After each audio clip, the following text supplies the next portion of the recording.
Mari kita berikan kemuliaan yang paling meriah buat nama Tuhan Yesus Kristus. Haleluya, puji nama Tuhan. Silakan duduk Bapak Ibu sekalian. Satu kehormatan untuk kami boleh kembali ke kota Philadelphia dan tentunya juga berada di tengah-tengah Bapak Ibu sekalian. Salam kenal dari saya, mungkin banyak daripada saudara yang belum tahu siapa kami ya. Nama saya adalah Pastor Daniel Hendrata. Terima kasih Pastor Lukas dan Pastor Shirley juga yang sudah membuka pintu buat kami ada di sini. Dan juga saya datang bersama dengan istri saya, Pastor Debbie Katerina. Would you mind to stand up? Haleluya, puji Tuhan. Istri saya pernah tinggal di kota Philadelphia, saudara. 2 tahun, waktu itu dia kuliah. Tapi mungkin banyak daripada saudara masih di Indonesia waktu itu ya. Karena katanya waktu itu di tahun 1993 cuman sekitar 15 orang mahasiswa Indonesia di Philadelphia. Dan kemudian setelah itu dia transfer ke Seattle untuk mengejar cintanya saudara. Karena waktu itu saya kuliah di Vancouver di Kanada. Dan puji nama Tuhan saudara ya, ketika beberapa hari kemarin kami masuk ke kota ini, saudara saya merasa ada keteduhan. Saya melihat bahwa seperti namanya kota Philadelphia itu adalah the city of brotherly love. Dan bukan cuma itu saudara, saya merasa dan menangkap sesuatu daripada Tuhan.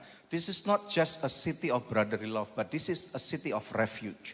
Kota tempat perlindungan di mana Tuhan menyatakan banyak kemuliaan kepada banyak daripada saudara. Saya tidak tahu apa yang membawa saudara ke kota ini. Tentunya masing-masing kita punya berbagai macam alasan, betul saudara ya. Tetapi saya percaya bahwa Tuhan punya rencana dan maksud yang tidak mungkin bisa dibatalkan oleh apapun juga.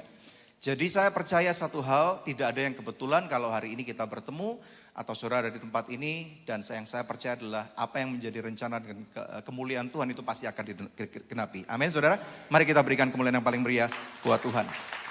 Haleluya. Satu khotbah yang sudah saya siapkan buat Bapak Ibu sekalian dengan judul yaitu Rambutku Sudah Tumbuh. Nah maaf bagi saudara yang mungkin kepalanya pelontos ya. Atau mungkin bagi beberapa orang yang usianya sudah 50 ke atas atau ABG baru gocap saudara ya. Beberapa daripada kita terutama yang cowok-cowok somehow sesuatu terjadi. Rambut kita menipis saudara. Tidak tahu caranya bagaimana supaya rambutnya bisa lebih tebal, tetapi kayaknya it may not happen very soon. Tetapi saya percaya ada sesuatu yang dimasukkan dengan Tuhan dengan apa yang menjadi message pada pagi hari ini, rambutku sudah tumbuh. Next slide saudara ya, ini foto dari keluarga kami. Di tahun 2014 kami sempat pelayanan ke tempat ini, jadi sudah 11 tahun Pak Lukas. Puji Tuhan ya, dan Tuhan sudah memberkati kami dengan satu keluarga kecil. Anak kami yang besar sekarang, Angel sudah berumur 25 tahun, puji Tuhan sekarang sudah lulus kuliah, sudah bekerja di Singapura. Dan kemudian anak kami yang kedua, seorang anak laki-laki namanya James, berusia 15 tahun sekarang SMA dan tentunya tinggal bersama dengan kami di kota Jakarta saudara. Satu hal yang saya mau tegaskan kepada saudara, keluarga kami jauh dari sempurna. Jadi kalau Bapak Ibu sekalian ada nggak yang mau keluarganya dipakai oleh Tuhan? Ada? Jangan menunggu kesempurnaan itu akan datang, karena kesempurnaan hanya milik Tuhan. Jadi siapapun Bapak Ibu sekalian, selama saudara membuka hati dan make yourself to be available untuk rencana Tuhan dilakukan dalam kehidupan saudara, maka saudara adalah kandidat yang paling baik untuk nama Tuhan dipermuliakan. Sekali lagi kita berikan kemuliaan yang paling meriah buat Tuhan. Haleluya. Kami mengelola satu acara saudara, namanya Good News Program. Mungkin banyak daripada saudara pernah scroll dan kami pernah tentunya mengundang pastor saudara yang luar biasa ini saudara ya. Beberapa kali semoga saudara pernah melihat. Kalau belum saudara nanti bisa cek dari YouTube, ketik aja Good News Program Daniel Hendrata. Kalau saudara melihat ada beberapa episode yang memberkati saudara, saudara boleh saksikan, sharekan kepada mereka yang mungkin relate dengan episode itu. Dan tentunya bantu kami untuk saudara boleh subscribe dari channel itu ya. Puji Tuhan, haleluya. Mari kita lihat daripada firman Tuhan Hakim 13. Ayat 1 sampai dengan ayat yang kelima. Hakim 13 ayat 1 sampai dengan yang kelima. Mari kita baca bersama-sama dengan suara yang keras dan nyaring. 2, 3. Orang Israel melakukan pula apa yang jahat di mata Tuhan. Sebab itu Tuhan menyerahkan mereka ke dalam tangan orang Filistin 40 tahun lamanya. Pada waktu itu ada seorang dari Zora, dari keturunan orang Dan, namanya Manoah. Istrinya mandul tidak beranak. Ayat 3. Dan malaikat Tuhan menampakkan diri kepada perempuan itu dan berfirman kepadanya demikian. Memang engkau mandul, tidak beranak, tetapi engkau akan mengandung dan melahirkan seorang anak laki-laki. Oleh sebab itu peliharalah dirimu, jangan minum anggur atau minuman yang memabukkan, dan jangan makan sesuatu yang haram. Ayat 5, sebab engkau akan mengandung dan melahirkan seorang anak laki-laki, kepalanya takkan kena pisau cukur, sebab sejak dari kandungan ibunya, anak itu akan menjadi seorang nazir Allah, dan dengan dia akan mulai penyelamatan orang Israel dari tangan orang Filistin. Haleluya. Saudara, saya berikan konteks dulu kepada Bapak Ibu sekalian. Ketika kita membaca di bagian Alkitab Perjanjian Lama, ada satu bagian kitab namanya Hakim-Hakim. Kadang-kadang kita berpikir, apa yang membedakan hakim-hakim ini dengan hakim yang ada di zaman sekarang? Nah saudara, kita mesti tahu bahwa hakim-hakim pada zaman itu tidak seperti yang kita kenal pada hari-hari ini saudara. Tetapi mereka itu mempunyai satu otoritas yang sangat besar. Setara dengan seorang raja. Mereka adalah orang-orang yang dipilih oleh Tuhan untuk memimpin barisan orang Israel ketika mereka ada di dalam tanah perjanjian. Nah saudara, satu hal yang mesti kita tidak boleh lupa juga, bahwa Tuhan itu sudah menetapkan orang Israel sebagai umat pilihan Tuhan. Yang percaya katakan amin. Dan sampai ini, pilihan ini tidak pernah dibatalkan oleh Tuhan. Satu hal yang luar biasa, kalau Tuhan sudah ngasih hadiah atau membuat keputusan, maka ada satu ayat firman Tuhan di dalam kitab Roma dikatakan, the gift of the Lord is irrevocable. Artinya di dalam bahasa hukum itu tidak bisa dibatalkan. Tetapi saudara, ada sesuatu banyak sekali yang kerap kali orang Israel yang lakukan, yang mana mendukakan hati Tuhan. Mereka dikenal sebagai orang-orang yang tegar tengkuk, betul ya? Orang-orang yang tidak nurut apa yang Tuhan perintahkan. Padahal kan enak saudara, mereka sudah dibawa keluar dari tanah Mesir, di mana mereka menjadi budak selama 430 tahun. Kemudian dibawa melalui miraculous journey, melewati padang belantara, padang gurun yang sangat harsh, sangat keras sekali saudara. Mereka berputar-putar di sana selama 40 tahun. Dan di sepanjang kalau saudara pelajari Alkitab, tidak ada mujizat, momen-momen orang Israel atau anak-anak Tuhan mendapatkan mujizat lebih besar daripada momen 40 tahun itu saudara. Sampai mereka masuk di tanah perjanjian dan kemudian akhirnya mereka dipimpin oleh hakim-hakim ini. Nah, uniknya di sini dikatakan di ayat 1, mereka sekali lagi, katakan sekali lagi. Saudara, orang Israel melakukan pula apa yang jahat di mata Tuhan. Saudara, inilah flaw daripada manusia. Yakni manusia itu mempunyai tendensius untuk jatuh di dalam dosa. Lagi ulang berulang. Siapapun kita, saudara. Karena apa? Di dalam hati kita ini ada satu keburukan di mana ada tabiat dosa yang mana memang sudah melekat, makanya kita perlu bertemu muka dengan Tuhan Yesus Kristus.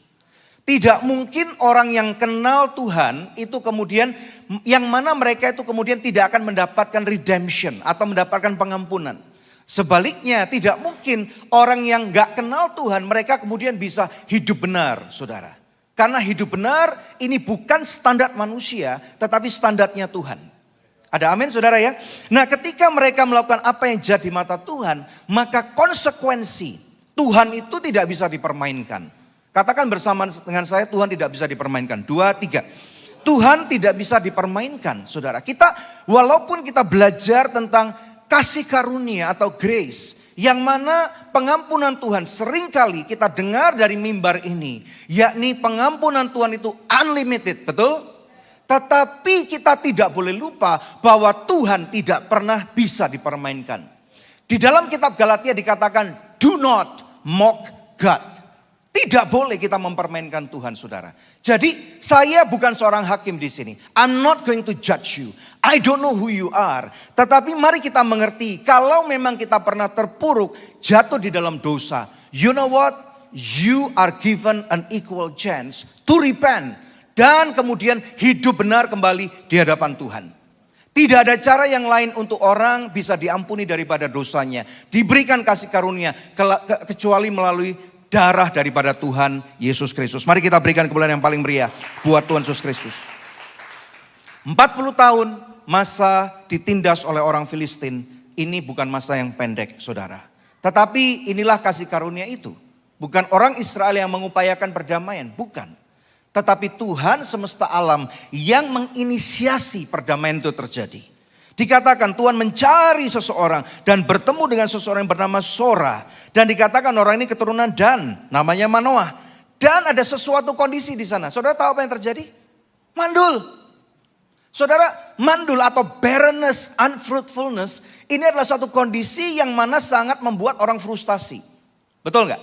Ya saudara ya, kalau bayangkan kita menikah dan normalnya kalau orang menikah pengennya punya anak saudara. Walaupun sekarang di Gen Z mengatakan mau punya anak enggak. Ya saudara ya, tetapi normally speaking ada orang yang sudah menikah dan ingin membuahkan cintanya yaitu berupa punya keturunan. Ya saudara ya, tetapi kalau mandul berarti mereka deadlock ini saudara. Tetapi yang luar biasa, kemandulan bukan masalah buat Tuhan. Mungkinkah ada kemandulan dalam hidup saudara? Mungkin gak punya anak, mungkin ekonomimu gagal sehingga engkau ada dan terpaksa datang ke Philadelphia. Ada di sini? Kayaknya di gereja ini gak ada ya. Mungkin di gereja sebelah-sebelah ini banyak saudara ya. Tetapi khusus di BMC gak ada kayaknya. Ya saudara, kalaupun ada, don't worry. Ya saudara ya, karena apa? Tuhan itu sanggup mengadakan apa yang tidak ada menjadi ada. Kemandulanmu bukan masalah. Saudara tahu nggak, percaya nggak bahwa saya ini orangnya super introvert. Banyak orang berkata, nggak mungkin Pastor Daniel. Benar saudara, kalau saudara bertemu dengan saya dulunya, ketika saya awal pacaran dengan istri saya ini saudara, I was very introvert. Sekarang malah dia ngomong saudara, dia ini yang ekstrovert, dia sekarang ngomong, sekarang kayaknya ganti deh. Aku yang rada introvert, kamu yang too extrovert saudara. Haleluya. Ekstrovertnya saya tidak menjadi penghalang bagi Tuhan untuk boleh memakai seorang Daniel Hendrata untuk boleh mempermuliakan namanya. Amin saudara. Jangan pernah memandang remeh Tuhanmu. Kalaupun engkau memandang remeh dirimu. Dan ketika engkau melihat di depan cermin mengatakan, halah model kayak kamu bisa dipakai oleh Tuhan. Siapa yang pernah itu? Saya pernah. Minder saudara. Lihat Pak Lukas, wih keren banget Pak Lukas ya. Minder saudara. Tetapi saudara, jangan pernah sekali-kali meremehkan Tuhan. You are not called to compare yourself with other people. Semakin kita compare ourselves dengan other people, semakin minder kita. Semakin akan terlihat cacat celah kita. Dan padahal Tuhan sudah mengatakan apa? Aku sudah membungkus kamu dari kecacatan celah. Tuhan berkata aku tidak lagi memperhitungkan kesakitanmu. Saudara itu ada ayatnya loh. Tuhan tidak lagi memperhitungkan kejatuhanmu. Ada berapa banyak yang punya anak atau mungkin sama suami istrinya. Ketika mereka kumat. Ya saudara ya, mereka lagi bermasalah kembali. Kamu itu memang sudah tahu bahwa itu salah, tetap dilakukan. Tidak bisa berubah. Betul? Pernah gitu? Tapi Tuhan tidak pernah ngomong gitu saudara. Tuhan mengatakan, my grace is sufficient for you. Dan kemudian Tuhan menetapkan, Tuhan menampakkan diri dan berkata, memang engkau mandul. Tuhan menyatakan kekurangan orang itu. Tuhan tidak berkata, enggak lu enggak mandul, cuman belum waktunya aja. Akui.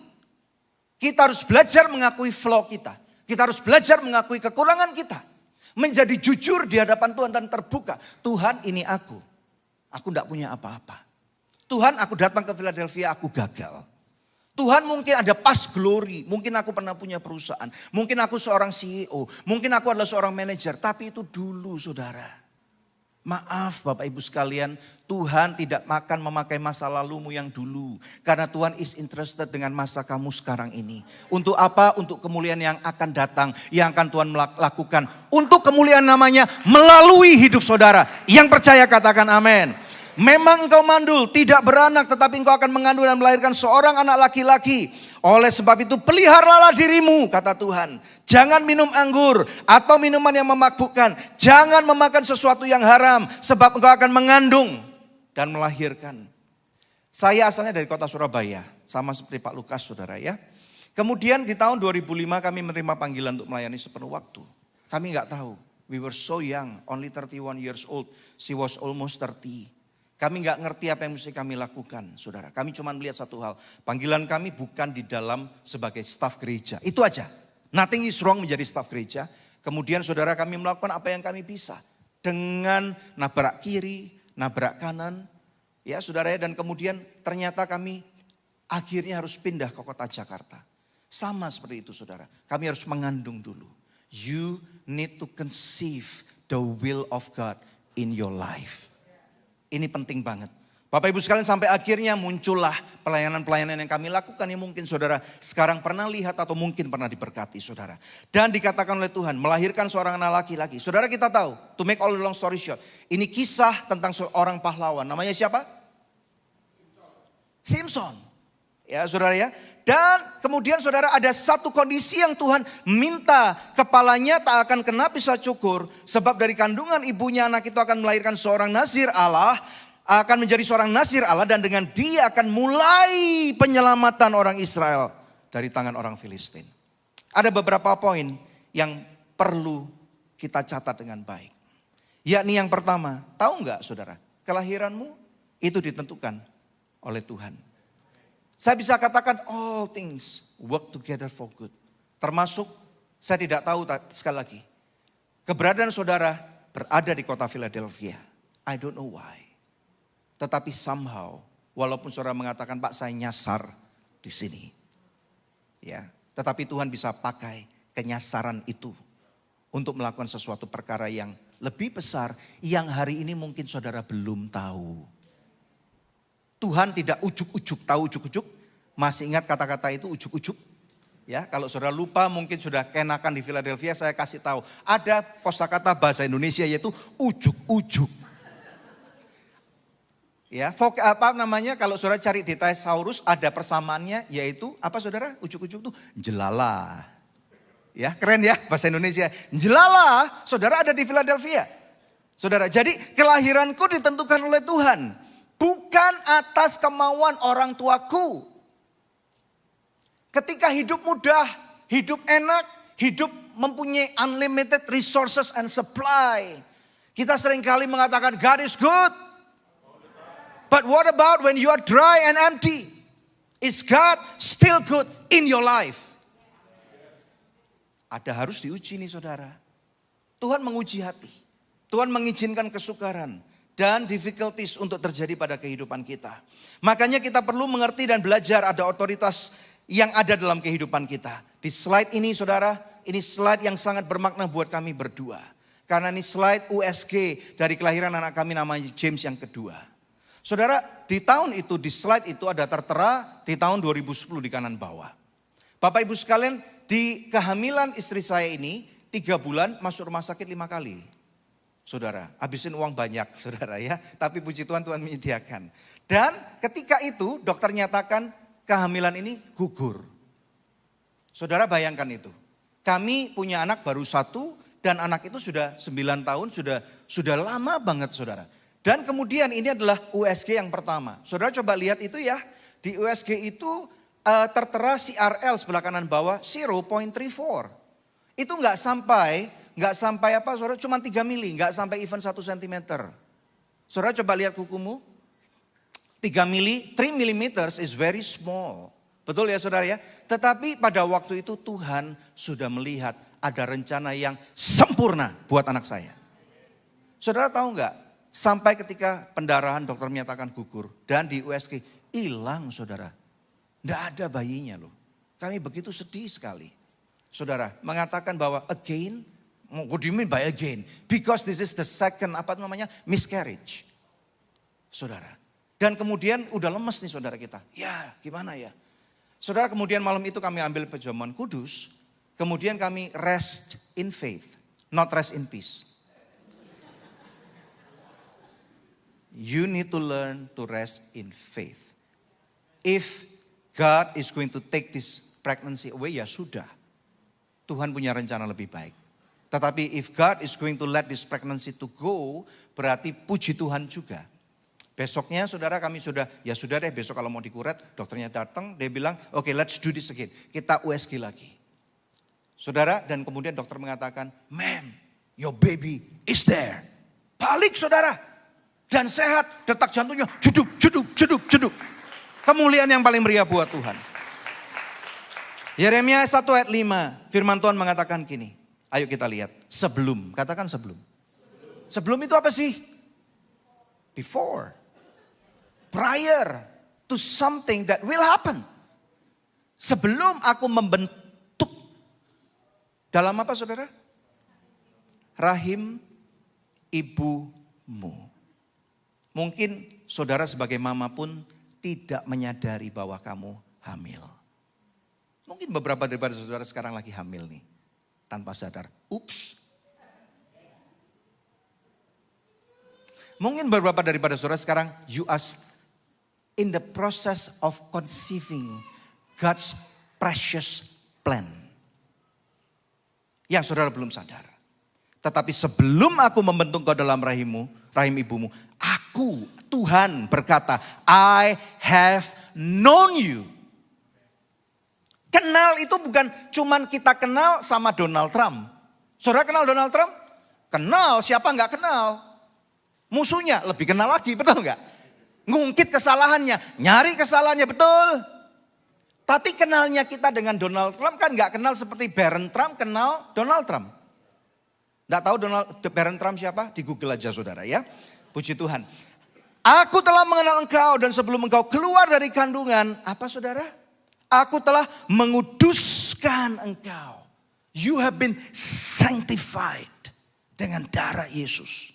Aku telah menetapkan engkau menjadi nabi bagi bangsa-bangsa. Saudara dari asal usulmu, saudara bayangkan ada banyak orang-orang Tionghoa di sini, betul ya? Nenek moyang kita dari Cungkuak dulu, dibawa ke Indonesia. Sekarang saudara dibawa ke Amerika Serikat. Wow, what a journey.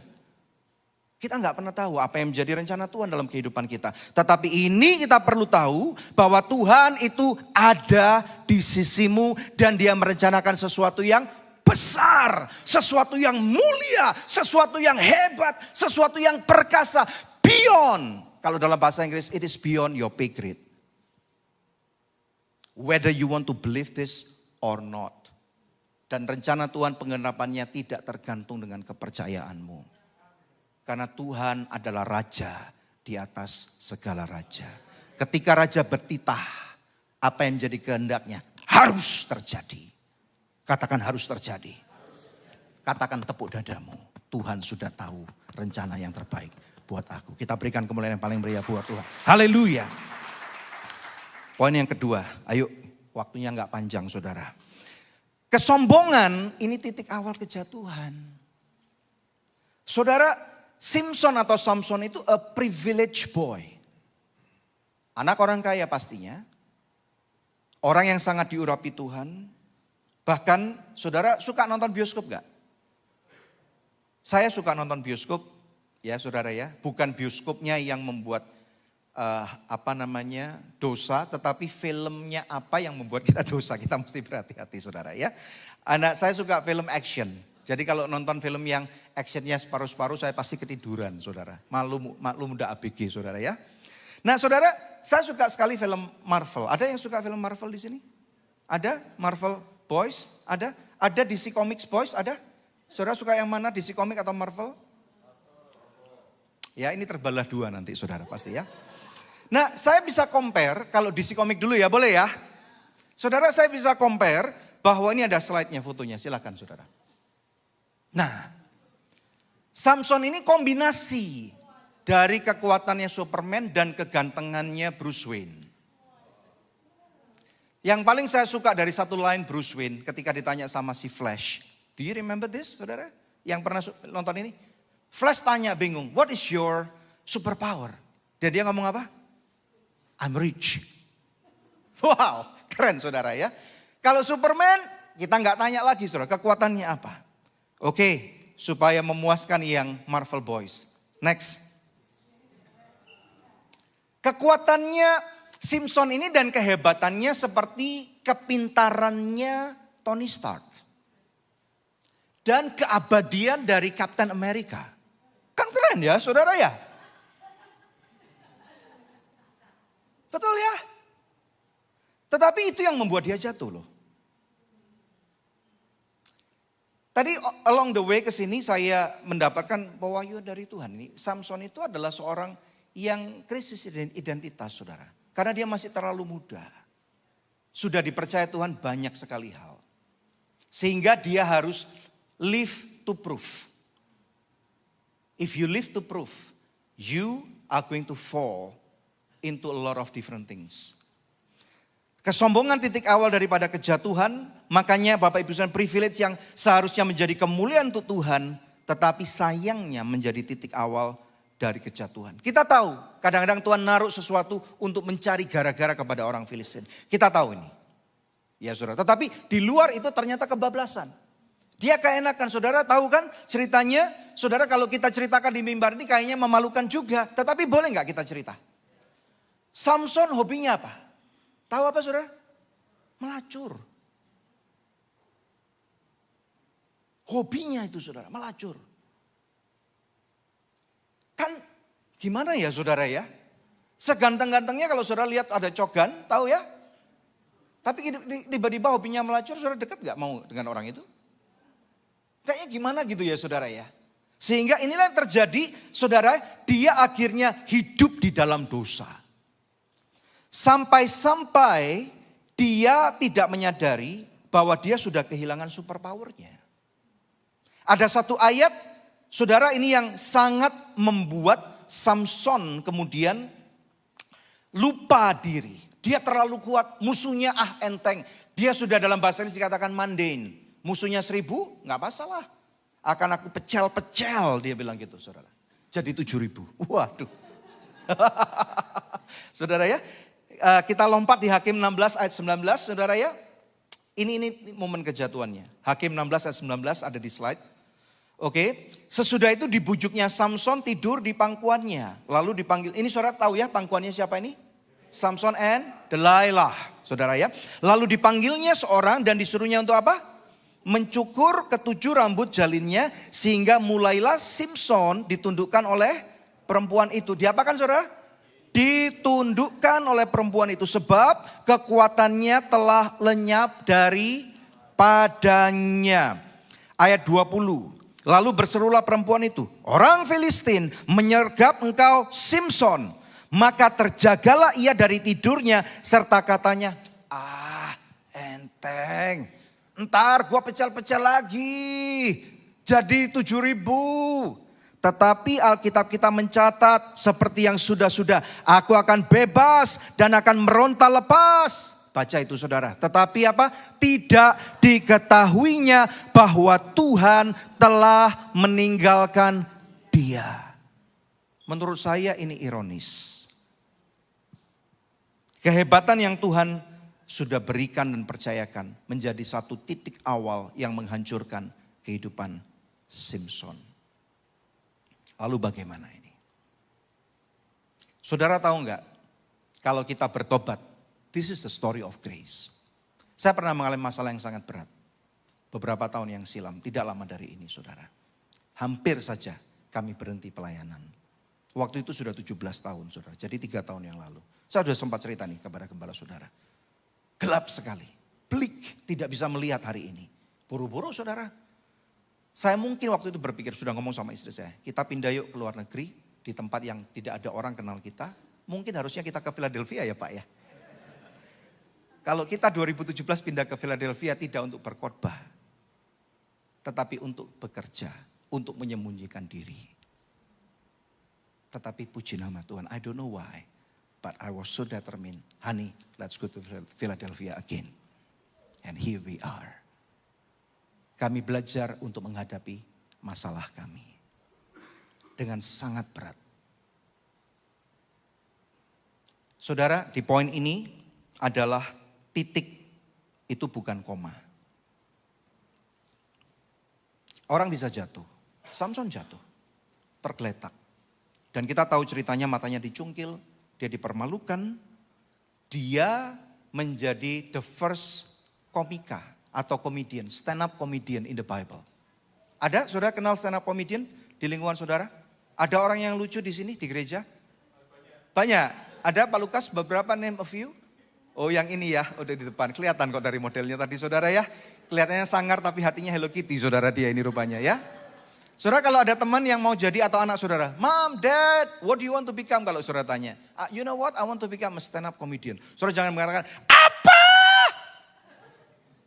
Saudara harus berkata, puji Tuhan nak, itu biblical loh. Karena Simpson adalah the first stand up comedian in the world. Dia diridicule, dipermalukan. Tetapi kemudian Bapak Ibu sekalian, di saat-saat dia di dalam penjara, dia menemukan kembali Tuhan. Perlu orang harus dijatuhkan. Maaf Bapak Ibu sekalian. You may not agree with me. Tetapi beberapa daripada saudara sedang jatuh. And that is very important.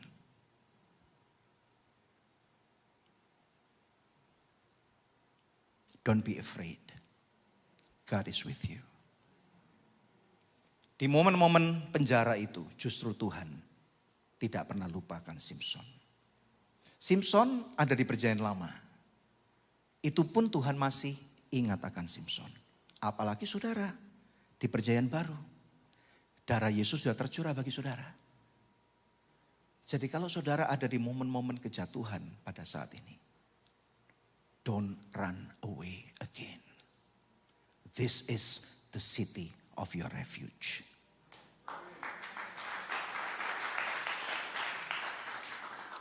Bapak Ibu sekalian, Simpson berkata kepada Tuhan, Tuhan satu kali lagi, give me a chance. Makanya rambutnya sudah tumbuh saudara, di poin yang keempat. Alkitab tidak menuliskan berapa lama, berapa minggu, berapa bulan atau berapa tahun dia di dalam penjara. Ya, beda satu ayat doang. Hakim 16:21 kita baca, orang Filistin menangkap dia, mencungkil kedua matanya dan membawanya kemana? Ke Gaza. Memang dari dulu ini pusat berantakan sekali saudara.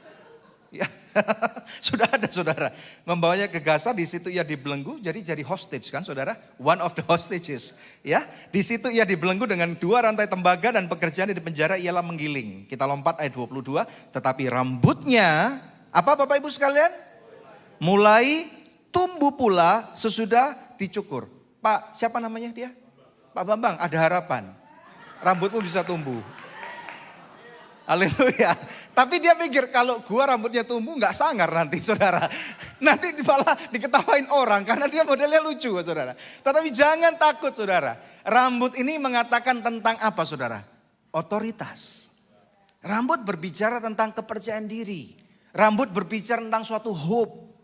Suatu harapan. Yang mana harapan ini bukan saudara yang menginisiasi, tetapi di tengah-tengah keterpurukan, di tengah-tengah masa kejatuhanmu, Tuhan yang secara intensional mengunjungi saudara. Haleluya. Kemudian Bapak Ibu sekalian, kita tahu apa yang terjadi saudara ya. Yang terjadi adalah kemudian 26. Berkatalah Simpson kepada anak yang menuntun dia, lepaskanlah aku dan biarlah aku meraba-raba tiang menyangga rumah ini. Supaya apa saudara? Aku dapat bersandar padanya. Adapun gedung itu apa saudara? Penuh dengan laki-laki dan perempuan, segala raja kota orang Filistin di sana. Dan di atas soto ada kira-kira berapa?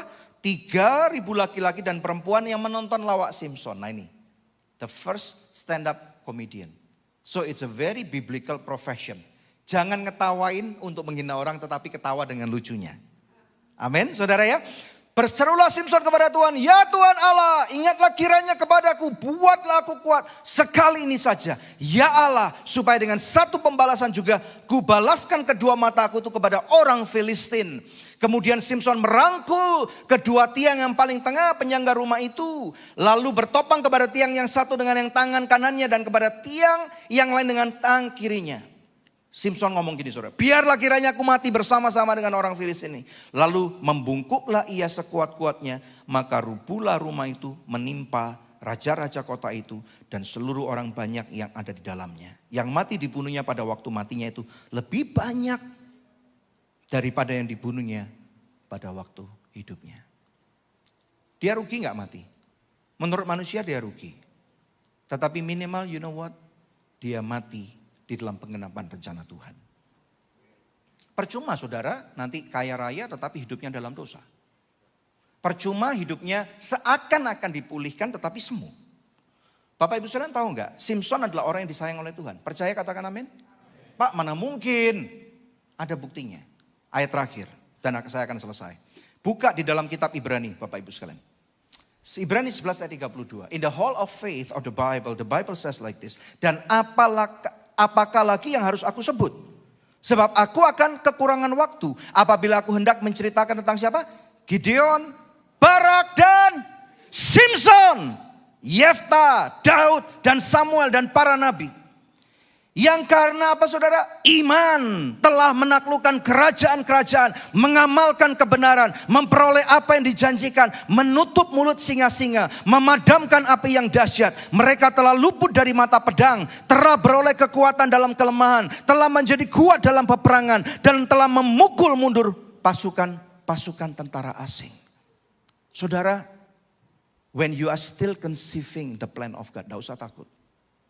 I believe Tuhan yang mengutus saudara ke kota ini. Kalau saudara menjadi jemaat di gereja ini, tidak usah takut. Berjemaat dengan sungguh-sungguh. Belajar kebenaran firman Tuhan. And I strongly believe you are in the right church.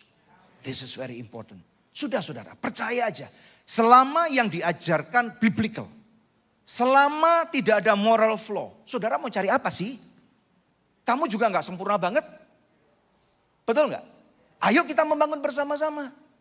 Saudara, dan tidak usah takut. Tuhan gak berkenan pak atas hidupmu. Sudahlah saudara. Darah Yesus sudah ada pada saudara. Orang kayak Simpson, saya gak tahu hidup saudara. Tapi kalau saudara bertobat orang kayak Simpson aja, namanya tercatat di dalam kitab Ibrani. This is a proof. A written proof that God is pleased with Simpson. Dan saya berkata, izinkan saya mengatakan pada Bapak Ibu saudara. Kalau engkau bertobat, Tuhan menumpahkan darahnya buat saudara. Dan Tuhan Yesus berkata, I have approved you. Kita berikan kemuliaan yang paling meriah buat Tuhan. Kita bangkit berdiri saudara. Haleluya. Saudara, saya membawa 2 buku ya. Semoga ini bisa menjadi berkat juga buat saudara. Sebuah buku yang pertama, minta tolong slide-nya dikeluarkan ya. Ini buku dengan judul Love Revolution. Saudara, buku ini menceritakan tentang perkawinan. Mengajarkan tentang perkawinan. Saudara yang sudah menikah atau berencana untuk menikah, saya strongly advise get this book. Karena ini buku sudah menjadi berkat buat banyak orang. Dan kemudian buku yang kedua dengan judul Bangkit Lagi. Ini yang tadi saya ceritakan tentang keterpurukan kami saudara. Dan semoga saudara yang lagi terpuruk and you are still conceiving the plan of God in your life. This is going to help you. Ada kisi-kisi yang membantu yang akan assess Bapak Ibu sekalian. Semoga apa yang menjadi pembelajaran ini akan boleh membantu saudara untuk bangkit lagi. Ada amin? Ya saudara ya. Berapa harga bukunya saudara? Buku ini saudara bisa dapatkan di depan nanti. Yaitu by donation. Saudara, so it's up to you to sow. Untuk mendapatkan buku ini. Just for your information, dari penjualan buku ini nanti kami akan gunakan untuk membantu pengembangan pelayanan kami. Apakah itu media, termasuk terutama adalah untuk membantu memberikan beasiswa kepada anak-anak Indonesia yang tidak mampu. Kami sudah memberikan beasiswa kepada mungkin 1.000 anak Indonesia saudara ya. Dan ada sekitar 13 yang sudah lulus kuliah. Dan you are going to participate in this. So it's up to you. Seberapa yang Tuhan taruh dalam hati saudara. Kalau saudara merasa Pak saya cuma punya $5, so be it. Dapatkan satu buku $5. Kalau saudara mau mengatakan Pak I'm blessed now and I want to give more. It's up to you. Saya tidak menaruh price tag. Nanti saudara juga akan memberkati orang lain dengan apa yang saudara tabur itu. Semoga ini bisa sama-sama kita membangun kerajaan surga ya. Puji Tuhan. Mari kita berdoa. Firman-Mu telah selesai diberitakan dan kami tahu bahwa Engkau berbicara kepada kami. Terima kasih untuk kebenaran firman-Mu dan apa yang ditabur tidak akan pernah dengan kembali sia-sia. Berkati anak-anak-Mu. Mereka yang sedang jatuh, mereka yang sedang conceive atau mengandung rencana-Mu, kami percaya Engkau tidak meluputkan. Saudara, Engkau akan keluar sebagai lebih daripada pemenang. You are more than conqueror, not because you are amazing, but the one in you. Yesus yang ada di dalam diri saudara, dialah yang amazing. Dialah yang mendatangkan kebaikan, dialah mendatangkan berkat. Dia mendatangkan pemulihan. Terima saudara. Di dalam nama Tuhan Yesus Kristus. Haleluya.